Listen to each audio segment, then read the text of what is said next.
Bien, vamos a entrar en el estudio de la escuela sabática en un tema que en verdad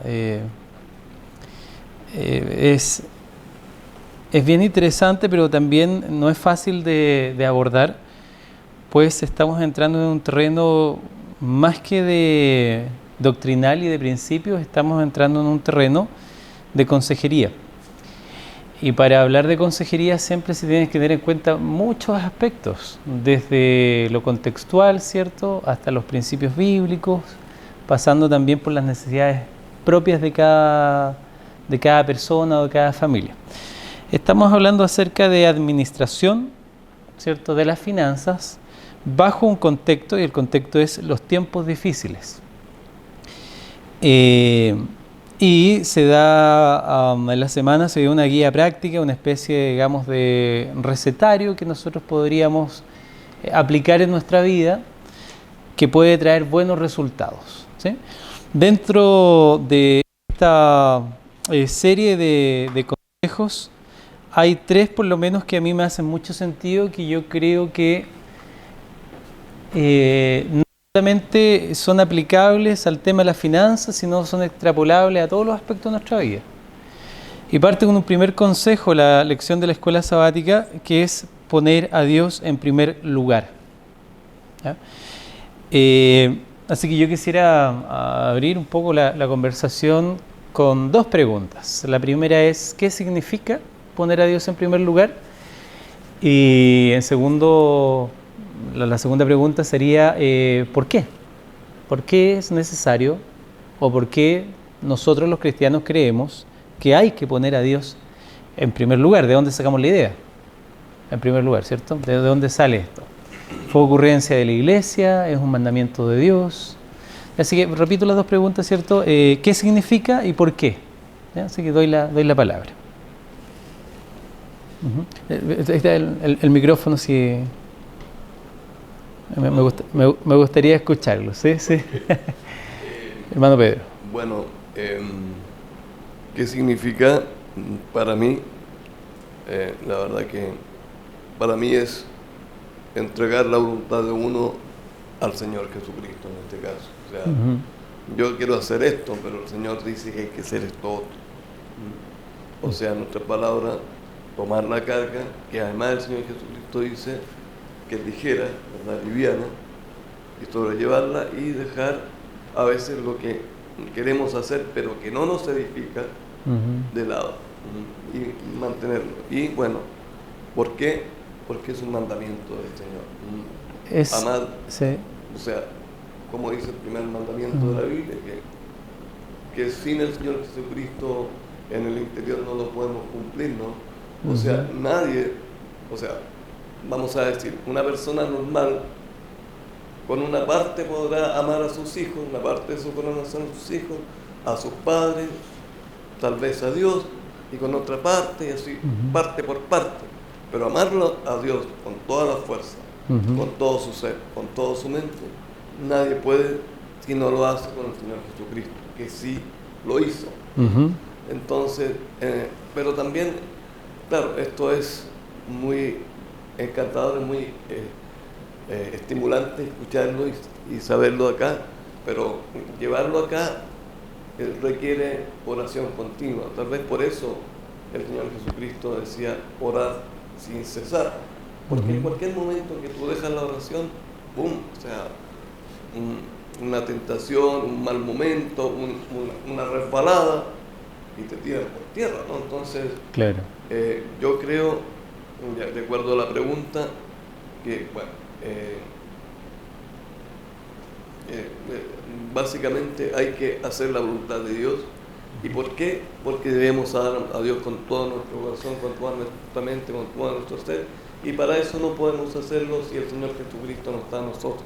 Y si no está en nosotros, puede no estar en nosotros si nosotros no hacemos lo que Él quiere.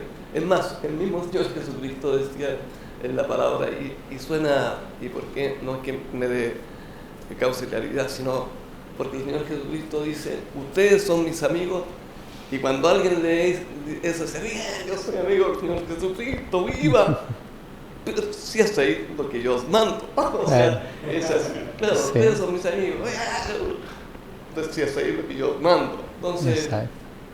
para ser amigo del Señor Jesucristo hay que hacer lo que Él manda. Y siendo sinceros, no siempre es tan fácil. O sea, no siempre, ya lo hago, no. A veces lo hago, no, hay que hacer. Sí, podríamos tal vez resumir la idea en el concepto de supeditar nuestra voluntad a la voluntad de Cristo, someterla, ¿cierto? Subyugarse a lo que Dios manda. ¿Sí? ¿Sí? Ya, entonces, poner a Dios en primer lugar, o sobre todas las cosas, puede ir por ahí, ¿cierto? De decirle, bueno, Dios, eres tú quien tiene el control, y de manera obediente yo voy a subyugarme, ¿cierto? Voy a actuar en base a lo que tú propones para manejarme, para conducir mi vida. Antes de entrar a la segunda pregunta, ¿por qué? Me gustaría también que otras personas pudieran hablar. Es fácil someter la voluntad a Dios. ¿A qué se debe esta lucha? Porque todos estamos de acuerdo, creo yo, en que es una lucha el someterse en términos, digamos, de libertad a lo que Dios ha establecido para nuestras vidas. No sé cómo lo ven ustedes. ¿Cuáles son las dificultades que se presentan frente a eso? Yo creo que con el tiempo. ¿Sí? Porque nosotros, como yo, queremos hacer todas las cosas rápidas, de inmediato, y Dios tiene su tiempo para todas las cosas. Entonces yo de repente, por darte un ejemplo, quiero trabajar y hacer algo importante, y me dirijo y elijo la pega y todo. Pero si yo soy una hija de Dios y estoy buscando un trabajo que Dios me quiere dar para mí, para ser yo testimonio vivo, porque así busco yo un trabajo, no lo busco para ganar económicamente, no, yo siempre busco un trabajo para ser yo testimonio vivo, para que la gente, porque alguien puede estar clamando, digo, Dios, hay alguien que está clamando por ti, yo quiero estar en ese lugar para ser testimonio vivo, para que la gente pueda creer en Él. Entonces, es el grave, lo peligroso que uno quiere hacer todo rápido. Entonces no encuentro trabajo, me desespero, entonces no, hay que estar en el tiempo de Dios, esperar en el trabajo, en los médicos, en salud, en todo. Entonces eso es lo que cuesta, por lo menos a mí me ha costado. Yo ahora me entregué a Dios y Él tiene su tiempo para trabajar mi trabajo, que mis hijos vuelvan a Dios en su tiempo, no obligarlos, ni insistir, nada, sino que ahora yo le conté a mis hijos, voy a ir a la iglesia, estamos contentos, vamos a participar y seguir orando por ellos. Entonces Dios, quiero que los traiga a esta iglesia en su tiempo. Entonces eso yo creo que es la gran dificultad de uno, el tiempo que uno quiere hacer todo rápido y no en el tiempo de Dios. ¿Sí? Esperar los tiempos de Dios, hay una dificultad, ¿cierto? Queremos todo aquí y ahora, es un problema muy propio podríamos decir, de nuestra generación, una generación que busca que todo sea inmediato, ¿cierto? Ustedes lo pueden ver en cómo usamos los celulares, de repente este teléfono inteligente, las imágenes, todo pasa rápido, reviso esto, no me gusta, sigo con lo otro. Esto se ha entrado también en la dinámica de las relaciones humanas. La gente tiene amistades un momento, al año siguiente ya no son amigos, me busco otro amigo. No sé, yo recuerdo a mi abuelo, él me habla acerca de sus amistades de toda la vida, ¿cierto? Hoy por hoy tú hablas con un joven, ¿cierto? Este año fueron los mejores amigos, se aman pero a morir, y el año siguiente no se quieren ni ver. Lo mismo pasa a nivel, digamos, afectivo, en nuestras relaciones amorosas. Andamos buscando, porque todo busca en el fondo saciar algo que hay en el ser y no queremos esperar. Nos cuesta mucho esperando. Así que esa es una de las dificultades efectivamente que encontramos al momento de querer hacer la voluntad de Dios. No sé si a alguien más le gustaría opinar. ¿Hay algo más de fondo? O sea, estamos viendo que ahí hay un tema también que es importante, el esperar los tiempos, pero ¿habrá algún principio activo que mora en nosotros que nos lucha para no hacer la voluntad de Dios? No sé si a alguien le gustaría tal vez hacer alguna Justamente yo estaba apuntando como hacia el principio, porque en realidad tomamos decisiones todos los días y el Señor nos da libertad para eso. Entonces En realidad nuestras decisiones como cristianos, como hijos de Dios, no son o no deberían ser por conveniencia ni circunstanciales, porque un principio por naturaleza es algo que no cambia. Entonces, ¿cómo vamos a cambiar el criterio si el principio es algo que no cambia? Por lo tanto, es por amor a Dios. Si Él dice en su santa palabra que esto es, eso es. ¿Por qué tendría que yo cuestionarlo si además Dios me está advirtiendo que eso va a pasar? Entonces ahí es un acto de fe. Como siempre hablamos con Paola, hay que creer en Dios y creerle a Dios. Amén. Entonces no es que a veces sí, a veces no, no es si me conviene o no, es simplemente porque es lo correcto, y es lo correcto porque Dios lo dice. Gracias. Los quiero llevar a Romanos 7, versículo 14 y 15. Romanos es una carta que yo los invito a estudiarla con mucha oración. Recuerdo hace muchos años atrás, cuando estaba aprendiendo de estos libros, de estas epístolas, un estudio que hicimos, un hermano a quien admiro mucho, él dijo: mira, Rodrigo, si tú aprendes Romanos, vas a entender el resto de la Biblia. Romanos es una llave que te abre los secretos bíblicos. Y yo leía Romanos y no entendía nada, hermano, nada. Y si había un texto de Romanos que me complicaba, era Romanos 7. Y déjenme decirles que Romanos 7 es un capítulo muy difícil, donde hasta pastores se han caído. Todos conocen al pastor Bullón, ¿cierto? ¿Perdón? ¿Todos conocen al pastor Bullón, por dar un ejemplo? ¿Sí? Bueno, el pastor Bullón es un pastor súper conocido entre la iglesia adventista, el más popular. Recuerdo hace años, en los años 90, haber escuchado una predicación de él, donde decía: Romanos 7 habla acerca de la persona no cristiana. Y ahora, hace poco, escuché dentro de sus predicaciones y me dicen: no, Romanos 7 es un cristiano. Bueno, en verdad, si ustedes van a Romanos 7, se van a dar cuenta que en más de 14 oportunidades Pablo habla de él mismo, ¿cierto? Habla de él, dice y yo, y todo el tiempo pronuncia, está hablando en términos personales, lo que le sucede a él en tiempo presente, no está hablando en el pasado, no lo que él experimentó, ¿cierto?, cuando era judío, sino está hablando acerca de un cristiano. Y de hecho los conceptos que ustedes ven acá, alguien que acepta que la ley de Dios es espiritual, que es buena, ¿cierto?, que nos hace bien, que es lo que yo deseo hacer, son cosas o fenómenos que ocurren solamente en el corazón de un cristiano. Si tú le preguntas a una persona que no tiene idea acerca del Evangelio de Cristo, ¿tú quieres hacer la voluntad de Dios? ¿Quieres guardar los mandamientos? No es de su interés, no es un principio que Dios ha establecido. Pero el hombre de Romanos 7... va a la conveniencia. ¿Qué gano yo con eso? Exacto, busca la conveniencia. Pero miren, fíjense lo que dice Romanos 7:14. Primero dice: sabemos que la ley es espiritual. Interesante, ¿cierto? Sabemos que la ley es espiritual. A veces nosotros tomamos la ley de Dios como aspectos, como simplemente letra en piedra, como dice 1 Corintios 3. No matarás, yo no mato, ¿cierto? Nunca he matado a nadie, gracias a Dios.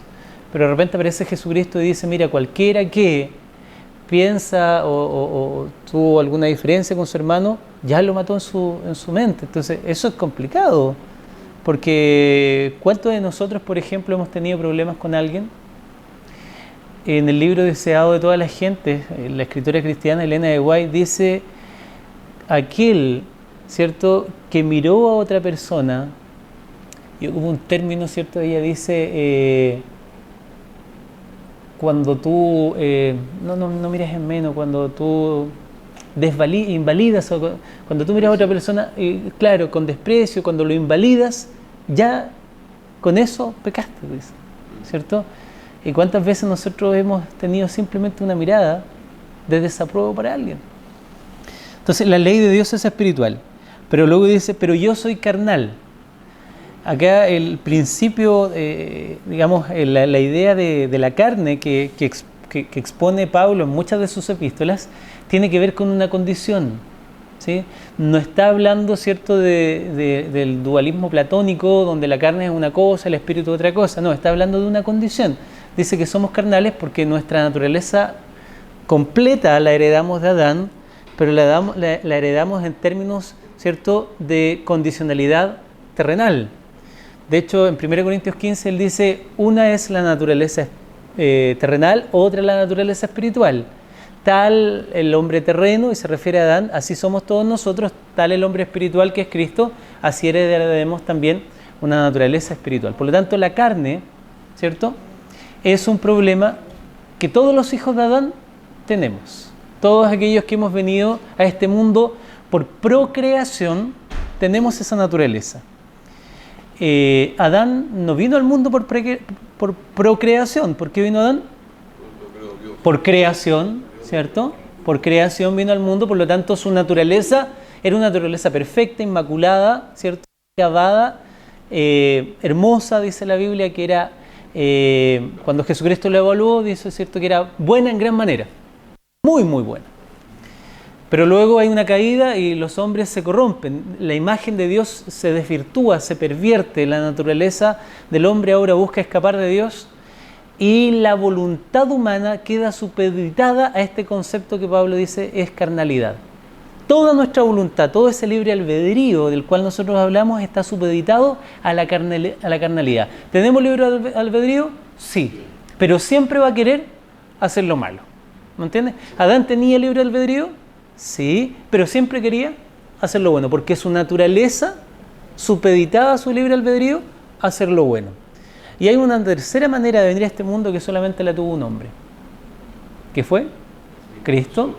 Exacto, que Él no vino ni por creación, ni por procreación. ¿Cómo vino? Por encarnación. Un concepto, ¿cierto?, que no se conocía. Aparece Cristo y ahora viene por encarnación. Él se encarna. Es Dios que se hace carne. No es que Dios escoge un ser humano para habitar en Él. Es Dios que toma la naturaleza humana en el tiempo y en el espacio, en este lugar, para poder hacer una obra que nadie más podía hacer, ¿cierto? Cuando Juan concluye, hace algunas conclusiones respecto a Cristo, dice, en el principio era el Verbo, y el Verbo estaba con Dios y el Verbo era Dios. Entonces, Dios, la manera de comunicarse para con los hombres es el Verbo. ¿Se entiende, no? ¿Cierto? Esa es la comunicación de Dios. Dios se comunica por medio de Cristo. Por lo tanto, si cualquiera de nosotros quiere conocer a Dios, la voluntad de Dios, porque hay que someter la voluntad de Dios, hay que primero buscar los métodos que Dios dejó y Dios se revela en Cristo, ¿ya? Pero luego Él dice que este ser eterno, que era el Verbo, en el verso 14 de 1 de Juan, o sea, del Evangelio de Juan, dice que habitó entre nosotros y vimos su gloria como la gloria del Padre, lleno de gracia y de verdad. Lleno de gracia y de verdad. ¿Por qué cito este texto? Porque la gracia de Dios, dice Pablo, que es tan sobreabundante que no cabía, no cupía, ¿cierto?, en nada creado. En nada creado entraba la gracia de Dios. Dios tuvo que hacerse hombre para que en algo infinito y eterno como Cristo, la gracia de Dios pudiera ser depositada. Para que ahora Él ministrara esa gracia desde el principio de los siglos. Porque la gracia de Cristo está siendo ministrada para este mundo desde la primera persona que apareció, que fue Adán, que fue salvo por gracia, hasta el último de los salvos, que va a ser salvo por gracia, por medio de Cristo Jesús. Porque por gracia soy salvo, ¿cierto? Por medio de la fe. Entonces, esta gracia eterna, grande, ¿cierto?, sublime, que moraba en el corazón de Dios, Dios la comunica al hombre por medio de la persona de Cristo, que se encarna para que personas como nosotros la puedan entender. Por lo tanto, cuando yo leo acá, porque sabemos que la ley es espiritual, más yo soy carnal, este término, yo soy carnal, no se puede aplicar para Cristo. Cristo no era carnal. Cristo era de naturaleza, en términos de su carne era una carne espiritual, su carne rehuía al pecado, no buscaba hacer lo malo, ¿cierto? Sí, fíjense en la tentación,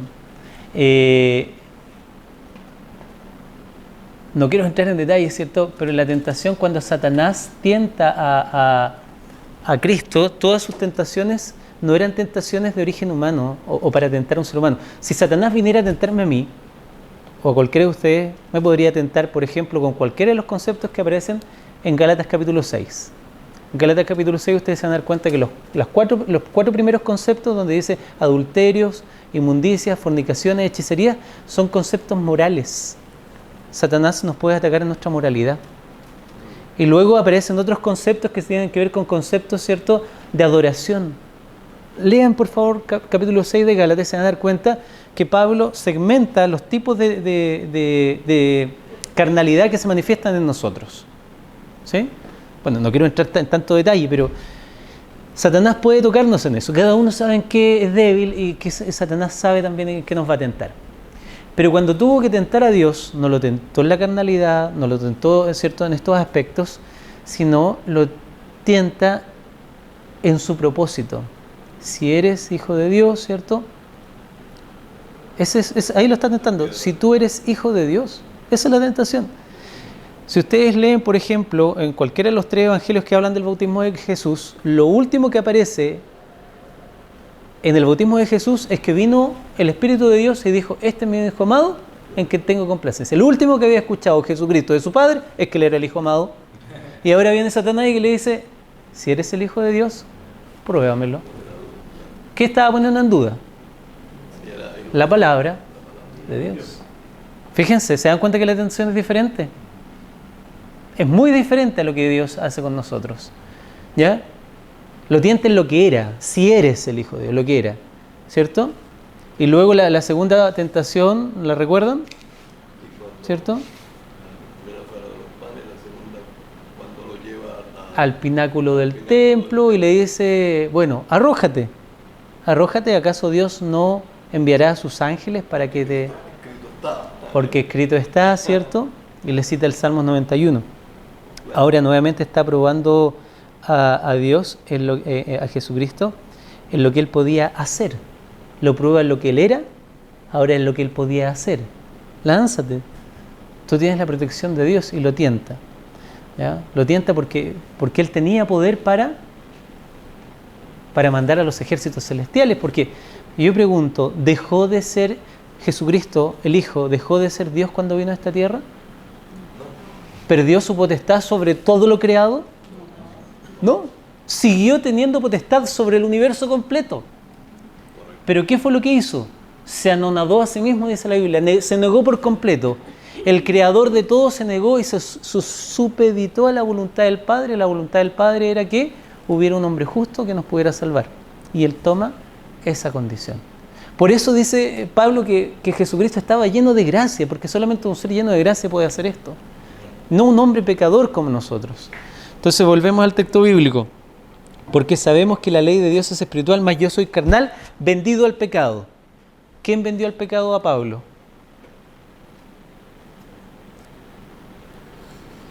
¿Quién nos vendió al pecado? Satanás nos compró para que seamos pecadores, pero alguien lo vendió.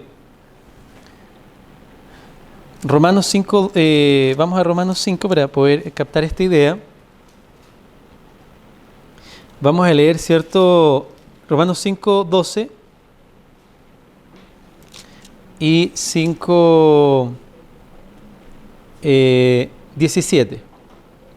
¿Quién puede leer Romanos 5, 12 y después 5, 17? Por favor, Cintia. Por tanto, como el pecado entró en el mundo por un hombre, y por el pecado la muerte, así la muerte pasó a todos los hombres, por cuanto todos hemos pecado. Ya, listo. En este texto, ¿quién está hablando? ¿Quién es ese hombre? Adán entró por un hombre, ¿cierto? Y por este hombre, por un pecado, un hombre, todo está en singular. Ustedes pueden leer Romanos 11, del 12 al 19, y ahí van a encontrar el principio de la teología de la sustitución. Los teólogos expertos en Romanos dicen que ahí está el centro, ¿cierto?, del libro de Romanos. Ahí está la fuerza de este libro, en la teología de la sustitución. Adán peca, por el pecado de Adán, todos fuimos condenados, dice él. Todos heredamos la condenación a muerte, por el pecado de Adán. Pero luego en Romanos 5, verso 17, sí, esa fue la que dije, ¿cierto? Sí, por favor. Sí. Cintia lo va a leer, pero tiene el micrófono. Pues, si por la transgresión de uno solo reinó la muerte, mucho más reinará en vida por uno solo, Jesucristo, los que reciben la abundancia de la gracia y del don de la justicia. Y el verso 18 dice, así que como por la transgresión de uno vino la condenación a todos los hombres, para reafirmar lo que dije, de la misma manera por la justicia de uno, que es Cristo, vino a todos los hombres la justificación de vida. Entonces, en Adán, ¿cierto? Nosotros heredamos condenación, y no solamente condenación, sino también hay otros textos que nos hablan acerca de depravación. ¿Sí? Bueno, hay 3 cosas que se heredan de Adán. Condenación a muerte, depravación natural, la carne de la que habla en capítulo 7, pero también separación. ¿Cierto? Isaías 52, el verso 4, 5, por ahí dice, vuestros pecados os separaron, vuestros pecados han hecho separación entre mí y vosotros. ¿Cierto? Adán peca, ¿y qué pasó con él? El Señor tuvo que sacarlo, ya no podía vivir en la presencia de Dios. O tiene que aparecer la figura de un mediador. Cuidado, hermano. Sí. Hay una figura de un mediador. Entonces, si ustedes se dan cuenta, sí, antes de la caída, el hombre tenía una relación directa con Dios. Una relación directa. Después de la caída, toda relación con Dios es a través de un mediador. Voy a repetir la idea porque esto es súper importante. Antes de la caída de Adán, la relación con Dios era directa. Sí. No necesitaba ningún medio. Después de la caída, es a través de un mediador. Aparece la figura de Jesucristo. Por eso el primer concepto que aparece, ¿cierto?, que se desarrolla teológicamente, es el concepto de la promesa del Cordero. ¿Cierto? El Cordero. ¿Ya? Por lo tanto, ese Cordero ustedes lo van a ver en todas las escenas del Antiguo Testamento y en el Nuevo Testamento y hasta Apocalipsis. Si se fijan, en el momento más glorioso de Apocalipsis, en Apocalipsis 12, Apocalipsis 14 dice, ¿cierto? He aquí, miré, y en el monte de Sión, ¿quién estaba? El Cordero. Y con él 144.000. La fuerza de ese texto está en el Cordero. Lo hablábamos el sábado pasado, ¿cierto? El Cordero está ahí. Por lo tanto, hay un mediador. Eso es lo que está diciendo. Y habían 144.000 porque estaba el Cordero. Si no estaba el Cordero, esos 144.000 no tenían manera de estar ahí. ¿Se entiende? Entonces, Cristo es el mediador desde la caída. ¿Sí? Pero Él, cuando restaure todas las cosas, ya no va a cumplir ese rol de mediador como la está cumpliendo ahora. Va a seguir siendo el mediador en el sentido de que Dios se va a seguir comunicando a nosotros, Dios el Padre, por medio de la persona de Jesucristo. Él es la imagen del Dios invisible. Eso dice la verdad bíblica. Entonces, a Dios nunca nadie lo ha visto jamás. De los seres creados en el cielo, ¿cierto? Nadie ha visto a Dios. ¿Cómo se manifiesta Dios? A través de la persona de Jesucristo, que está lleno de gracia y de verdad. Entonces, resumimos esta parte diciendo que la voluntad del hombre está supeditada a este concepto que es la carne, desde el momento de la caída. ¿Estamos claros hasta ahí, hermanos? ¿Alguna pregunta hasta ahí? Ya. Voluntad supeditada. Por lo tanto, el corazón humano, aún después de la conversión, como lo dice Romanos 7, está supeditada o vendida al pecado. Porque lo que hago, dice el verso 15 de Romanos 7, no lo entiendo. O sea, de repente me airo, actúo mal con mi hijo y después me digo, pero ¿cómo actúo así? ¿Cierto? ¿Por qué actúo así si yo sé que eso está mal? ¿Por qué dejo que la ira me domine? Voy conduciendo en la calle, ¿cierto? Me molesta y a veces logro sujetarlo, ¿cierto? Pero a veces sale ahí el hombre viejo, uno dice. Porque lo que hago no lo entiendo, pues no hago lo que quiero. ¿Cierto? Cuando ofendemos a Dios, cuando, por ejemplo, hemos pecado contra Él, hacemos algo, no lo entendemos y decimos, bueno, yo en verdad quiero ofender a Dios. Es algo que no deseo, porque hago lo que no entiendo, ¿cierto? En el libro de, por ejemplo, en el libro de los Salmos, en el primer Salmo, para dar un ejemplo, Salmos capítulo 1, dice lo siguiente: bienaventurado el varón que no anduvo en consejo de malos, ¿cierto? Bienaventurados los jovencitos, vamos a decir, aprovechando que hay un jovencito, que no escuchó el consejo de aquellos consejos que no hay que escuchar. No todos los consejos son buenos, ¿cierto? Entonces, somos bienaventurados si no escuchamos esos consejos. Luego dice, ni anduvo, es decir, no escucha ahora, ni anduvo en camino de pecadores, ni en silla de encarnecedores se ha sentado. Fíjense que hay una progresividad en esto.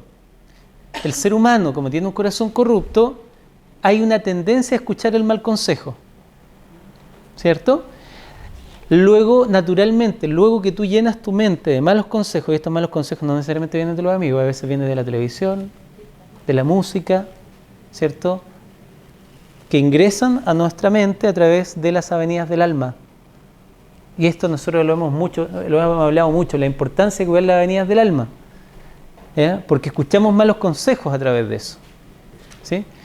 Y nuestra mente se va condicionando. Y eso nos va a llevar a andar en camino de malos. A transitar ahora este camino que escuchamos, ahora lo transitamos. Pero luego aparece una tercera etapa en esta consejería de Salmos, que dice que hay algunos que están sentados en la silla de los encarnecedores. El que se siente en la silla del encarnecedor, el que se ríe, el que se burla. ¿Se han encontrado con personas que se burlan de los cristianos? Sí. Yo me he topado de eso. Esas personas están sentadas, según el consejo bíblico, en la silla del encarnecedor. ¿Ya? Eso no le sucede a un cristiano. Un cristiano no se burla de las cosas de Dios, se las toma muy en serio porque son las cosas del Altísimo. ¿Cómo nos vamos a burlar de la palabra de Dios si es la palabra revelada de Él? ¿Cierto? Entonces, acá tenemos un concepto que hay que entenderlo bien, ¿cierto? Si lo que quiero, es decir, hacer la voluntad de Dios, eso hago, apruebo que la ley es buena. De manera que ya no soy yo quien hace aquello, sino el pecado que mora en mí. Él está separando algunas cosas, dice, bueno, mi voluntad está supeditada a la voluntad del Señor, pero también soy vendido a la carne. Por lo tanto, no es mi principio de vida. Él no está diciendo que en el fondo, diciendo, no, hay algo en mí que peca. No, está diciendo, este no es mi principio de vida, no es lo que me moviliza, no es el camino que yo voy siguiendo. Eso es lo que quiere decir el apóstol. De manera que ya no soy yo quien hace esto, sino el pecado que mora en mí. Y yo sé que en mí, esto es en mi carne, no mora el bien, porque el querer hacer el bien está en mí, pero no alcanzo a hacerlo, porque no hago el bien que quiero. ¿Se está entendiendo el texto, cierto? Quisiera hacer el bien, pero no alcanzo a hacer todo el bien, pero porque no hago el bien que quiero, sino más bien hago el mal que no quiero. Y si hago lo que no quiero, ya no lo hago yo, sino el pecado que mora en mí, ¿cierto? En la naturaleza que arrastro desde Adán, eso es lo que está obrando lo malo, porque no hago el bien que quiero, sino el mal que no quiero. ¿Ya? Y si lo que no quiero, ya no lo hago yo, sino el pecado que mora en mí. Así que, queriendo yo hacer el bien, encuentro esta ley, que el mal está en mí, dice que es una ley, ¿cierto? Porque según el hombre interior me deleito en la ley de Dios, y aquí dice que en nuestro cuerpo, en nuestro ser, en nuestra mente hay dos leyes. En otras palabras, en otros momentos dice que hay dos naturalezas. Una naturaleza que se supedita a la voluntad de Dios y una naturaleza que se quiere escapar. Y yo quisiera terminar, obviamente, diciendo, porque nos escapamos un poco la lección, ¿a quién vamos a obedecer o qué naturaleza vamos a alimentar?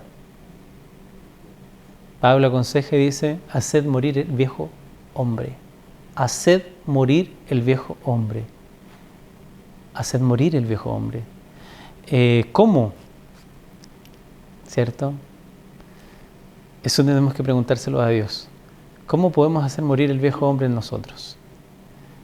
Y por ahí hay un secreto, alguien lo mencionó, sometiendo la voluntad a la voluntad de Dios. Porque de esa manera nosotros vamos caminando en novedad de vida, siguiendo los principios que Dios nos dejó. Y ahora volvemos a la lección, ¿cierto? Poniendo a Dios, en otras palabras, en primer lugar. ¿Por qué ponemos a Dios en primer lugar?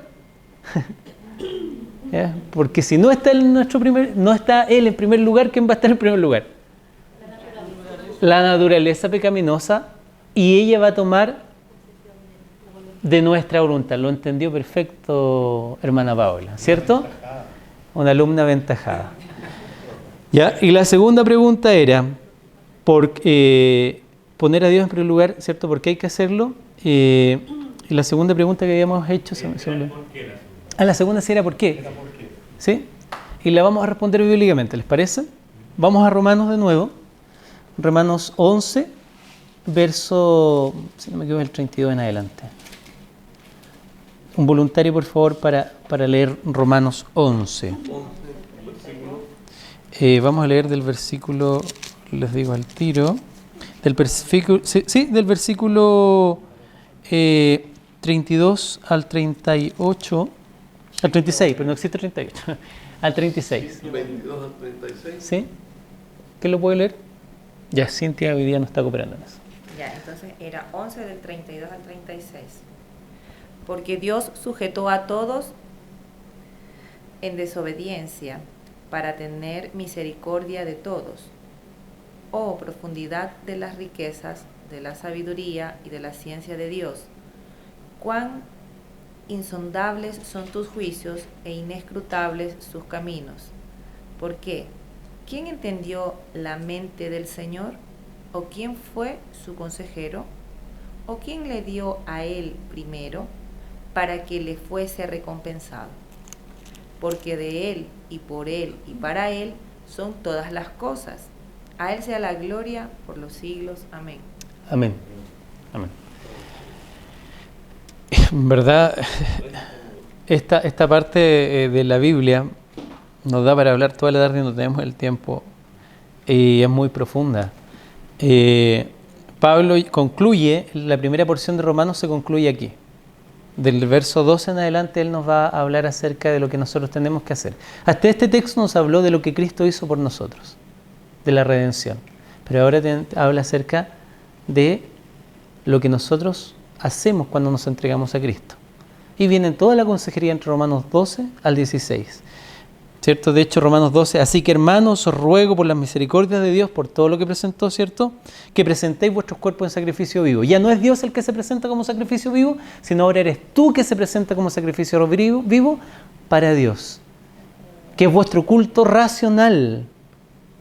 Racional, conscientemente, yo decido, ¿cierto? Sometiéndome a la voluntad de Dios, entregarme para que Dios pueda utilizarme. ¿Ya? Entonces, ¿por qué? Y él dice, primero porque Dios tuvo misericordia de todos. Eso es lo que dice el verso 32. Dios, para hacerse cargo del mundo entero, declara todos son pecadores. Y todos merecen, o sea, todos necesitan, porque nadie merece, todos necesitan la salvación. ¿Ya?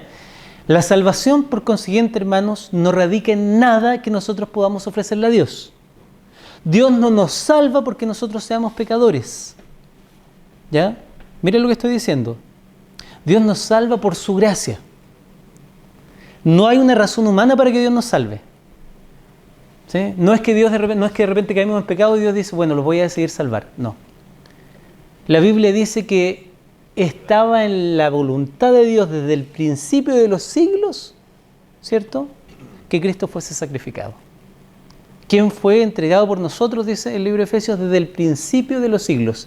Antes de la creación del mundo, Dios ya había preparado el plan de salvación. Antes que existiera cualquier cosa, lo voy a decir en estos términos, antes que Dios dijera que sea la luz, Dios dijo que sea la cruz. ¿Se entiende?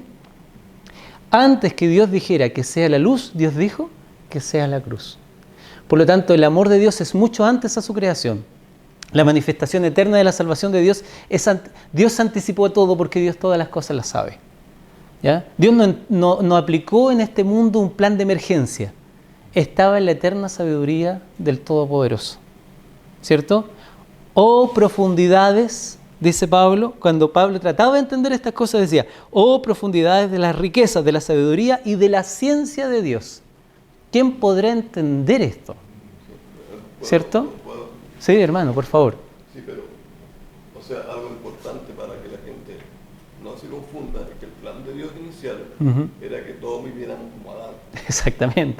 Cuando Sí. Adán cae, viene el plan, no plan B, pero el plan Sí. de salvación. Sí. Porque no es plan B, no, este es el plan No, de salvación. Este es el plan A, digamos. Sí. Pero el plan original, y eso es lo que algunos hermanos no les queda tan claro, que el plan original de Dios era que viviéramos como vivía Adán, porque ese era su amor. en eso, vamos a decir, se ve su amor inicial para nosotros, que era convivir como Adán. Lamentablemente, Sí. todos sabemos lo que pasó, Sí. pero ahí vino el plan de salvación. Claro, ahí entramos en yo lo voy a decir así, ahí entramos en el concepto de cuán insondables son los juicios de Dios, la profundidad de la sabiduría y de la ciencia de Dios. Si el principio original de Dios es que todos fuéramos como Adán y el hombre cayó, quiere decir que en los planes eternos de Dios hubo un error. ¿O Dios tenía contemplado de que Él tenía que manifestarse a la creación por medio de la cruz? ¿Qué sostiene el universo? Yo pregunto, ¿la perfección de la criatura? ¿Cierto? ¿O la revelación del Creador? Bajo inspiración, la escritora Elena de White tiene una cita que me encanta que dice: la perfección angelical fracasó en el cielo cuando cayó Lucifer. Luego dice: la perfección humana fracasó en el Edén. La perfección de la criatura no es suficiente para la estabilidad del universo.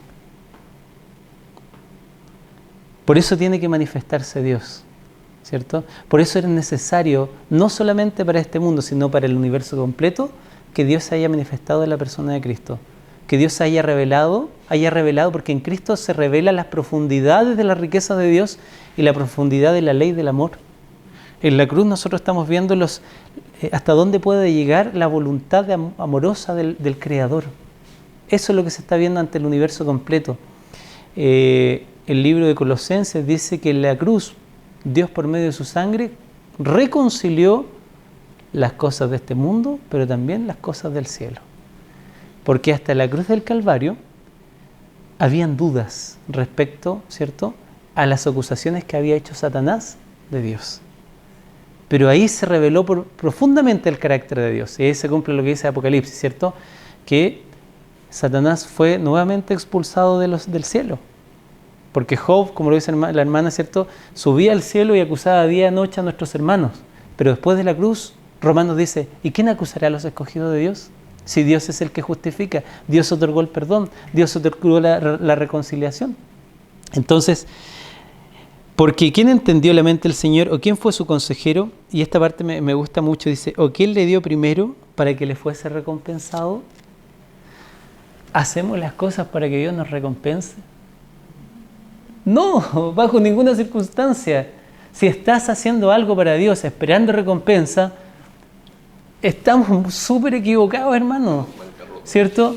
Claro, porque de Él y por Él y para Él son todas las cosas. Todas las cosas son de Cristo, todas las cosas son por Cristo, ¿cierto? Y todas las cosas son para Cristo. Por lo tanto, nuestra creación, nuestra redención, nuestras acciones, lo que podemos entregarle a Cristo, todo está saldado. Dios lo pagó de manera sobreabundante, ¿cierto? Allí en la cruz del Calvario se entregó por completo para nosotros y se dio el Creador a la criatura. El Creador se da a la criatura. Dios nos da cosas, Dios se dio a Él. ¿Se acuerdan que una vez estudiamos Salmos 23 y dijimos: Jehová es mi pastor?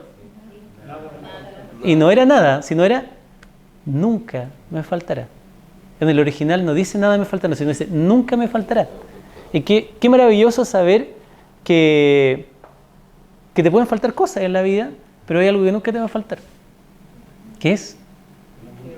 Que es Jehová, y eso debería ser suficiente para que todo cristiano, ¿cierto?, pueda vivir, inclusive en los momentos difíciles, ¿cierto?, pensando en Dios y, como dijo, ¿cierto?, nuestro hermano Pedro, siguiendo la voluntad de Dios. Ese es el gran principio, de lo cual se desprenden todos los otros. Sometamos nuestra voluntad a Dios y va a desaparecer la idolatría, el amor, ¿cierto?, a las cosas del mundo, ¿cierto?, porque nuestra voluntad está sometida a Dios. Termino con un testimonio. La semana pasada, no esta semana, fue el día miércoles, mi papá me llamó y me dice: Rodrigo, quiero contarte algo. A tu tío lo asaltaron, me dijo, y le robaron todo. El problema es que ese todo era una herencia.